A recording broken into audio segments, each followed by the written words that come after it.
All dreams considered. All dreams considered. All dreams considered. The following is an interview that I had with Sarah of Garden Gate Hollow while we were together at the Celtic Fantasy Fair 2022. If you would like to learn more about Sarah's products, you can find her on gardengatehollow.com. They are also on Etsy and they are also on Facebook. And if you would like to email them, it's gardengatehollow@gmail.com. That's GARDENGATEHOLLOW @gmail.com. Hello, Sarah. Hello, Sarah. Tell me about your cards. Okay, so we make oracle decks, and I really love making oracle decks. It gives me an outlet for my art, and Spirit talks to me about it too. So these are channeled. All of these are channeled. But this is where we started. This is our Essence Insight deck, and it is based on our flower essences that we make at Garden Gate Hollow. And when we made the flower essences, I would go out, talk to the plant, it would tell me how it can help someone. And then it decided, you know what, we'd be really, really good at helping with guidance through oracle cards. So I looked into it, I explored it, I dallied around, and I did it. And so this is our very first deck that we ever made. And every time we made a flower essence, I would take a picture of the actual flower that we essenced, and so we digitally enhanced, digitally manipulated. These are the pictures of the flowers that were part of the essence, and they've now been digitally done to look like pretty paintings. They are beautiful. So I did not paint those myself because I wanted the truth of the actual flower to come through. So this, however, I did paint. Oh. These are watercolor paintings, and this is the Enchanted Forest.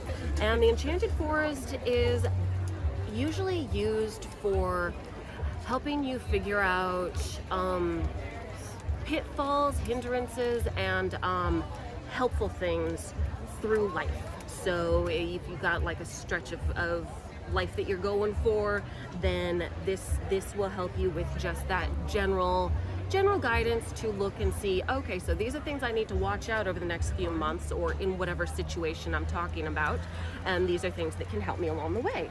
So this helps you through your journey through the Enchanted Forest. And yeah, these are all watercolor paintings.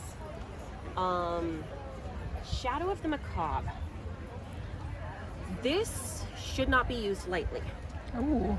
Tell me more. It's also not, it's not something that you do full regular spreads with. You're only going to pull like 1 or 2 cards because it tells you exactly what you need to deal with right now.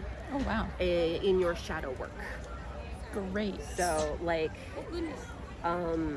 there's like a retaliation card in here. There's a perfection card, because retaliation, be the bigger person, rise above. Just retaliating is not always the best thing to do. Perfection, there's no such thing as perfection, that type of thing. So I like to use these as a weekly pull. So what should I focus on this week as far as shadow work? Right. And remember, shadow work isn't about getting rid of aspects of yourself, it's just growing with them. Right. And you did that artwork as well.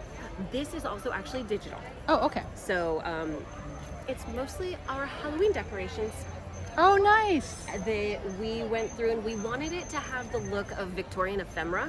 Mm-hmm. So I manipulated the images, and it's now completely unrecognizable from our Halloween decorations. But so yeah, we set up the various things and took pictures, and we did the Victorian ephemera look. I love that. Here is a word from our sponsor at Inner Oasis. Welcome to Inner Oasis Mind, Body, Spirit. We're in the heart of historic downtown McMinnville, and we offer you inspiration, tools, and gifts for the soul. I love that. So yeah, I really enjoy those ones. This one, however, has to be one of my new favorites. Mm-hmm. This is Heart's Journey. Heart's Journey is a relationship deck. So checking in with relationships. And remember, relationships aren't just romantic relationships. Sometimes they're relationships with yourself. Right. Sometimes they're relationships with family members. Sometimes they're relationships with coworkers. So these will help you deal with how to deal with any issues that might arise. They look sweet and happy, but they really actually are kind of hard-hitting. And there's some not so happy ones in here. Like, we've got heartbreak, we've got abandonment, we've got various things, but they help you grow. They're all about growth, because the heart, which is our little heart, the heart has a long and tough journey through life, and it's not always peaches and cream, and sometimes it can be difficult, but if you know what to do and where to look, then you can get through it safely. Right. With the least amount of damage. And yeah, the whole thing we were going for here was the old school children's Valentines. So we wanted to make some nice happy little hearts. And yeah, they go through some interesting stuff. And this one's alcohol ink. My first foray into alcohol ink, and I had fun with it. Wow. So yeah, they're meant to look like little Valentines. Okay, next. Pacific Wonderland. Oh, I love it. This is based off of the Celtic tree alphabet. Only we went on ahead and we found Pacific Northwest natives that equated to the Celtic tree alphabet. So this involved a lot of research and a lot of work. So it's correlations natives to what they would be in the UK. Okay. So, oh, I love that. Yes, so all of these are Pacific Northwest natives, and this is line and wash, so it's watercolor that I've also used ink pen on. So yes, but so this can be used basically any way you would use your own staves, which are the nice little sticks. So you can use those that way. Just pull the cards however you feel is necessary. Love it. Okay. Wild Encounters. Our latest. And this I also had a lot of fun with. We wanted to explore the idea of animals that were wild, but you'd still come across on maybe a daily basis, or if not a daily basis, then semi-frequently. So you've got like, maybe if you go to the beach, you may see an otter. Or maybe if you go to the aquarium, you may see an otter. I just saw an otter a few days ago. The otter is about self-care and relaxation. Oh. So the otter's trying to tell you something. Actually, I think it was for the person I was with. Okay, well, then there. But so you've got some wild and not so wild. You've got like a puppy dog, a kitty, moth, butterfly, various things that you will most likely, especially if you live, once again, we stuck primarily with the Pacific Northwest because we like where we live. Yeah. It's things that you may come across if you live in the Pacific Northwest. Gotcha. So yeah, but these guys, they follow a lot of the concepts of animal totems. So you can, I honestly, one of the ways I really like to use them is, yeah, you can use them as a general spread. General spread's great. But I like to say, oh, I just saw a blue jay. What am I supposed to know? And then go and find what it is. I like to use it as a reference deck personally. Yeah. But yeah, I had fun with black paper and bright colors. So these aren't traditionally colored animals. They're a color expression. I love it. Those are beautiful cards. I looked at them earlier. I'm buying one of those actually. Thank you. Language of flowers. This guy can be tricky. This guy, so where this came from is the whole idea of the language of flowers in the 1800s. Women would send each other little bouquets. There were secret messages. primarily rich white women, but still, women would send each other little secret message bouquets, and you'd have to decipher what the message is. And that's the way these guys work too. This is taken directly from a Language of Flowers dictionary, so it is as authentic as we can get. And yeah, it can be kind of pretentious sometimes, but I like to pull a tussy-mussy, which is, pull 3 to 5 cards like it would be in a bouquet that someone would send you, and then make a sentence out of it. So not necessarily a direct sentence, but like if you have mirth and I send a message, and fruitfulness, it could mean something along the lines of, I'm telling you to be happy and then you'll be productive. So you look at what it says and then you understand what is the secret message to it. So these can be a little nuanced and they can be fickle, but they are fun. I enjoy them. And these are colored pencil. Beautiful. Ah, Tinkerbell. Ladies of D, because at the end of the day, I am a Disney adult. And you look gorgeous today. Thank you. Yes. Snow White. I will get a better shot later. Yes. So I love the stories that you learn from the princesses and the we don't call them villains in this, we call them adversaries, and the other little helpers as they go through their stories. So you get in here the classic Disney characters, so you get like classic princesses, you get modern princesses, and you also get Pixar ladies, and you get the adversaries. We only went with female ones, and you get like the fairy godmother and stuff, other helpers that helped along the way, and it's basically understanding your story. So you use these ladies to help you understand your story. I love it. I like it. I had fun with those too, but that's just because I'm a Disney nut. And finally, this here's my dad. Oh. This is our Suburban Night. From a glance from over here, I thought that was actually a crystal ball. Now I see that that's actually a Weber grill. It is. Yes, it is a Weber grill because this Suburban Night is barbecuing.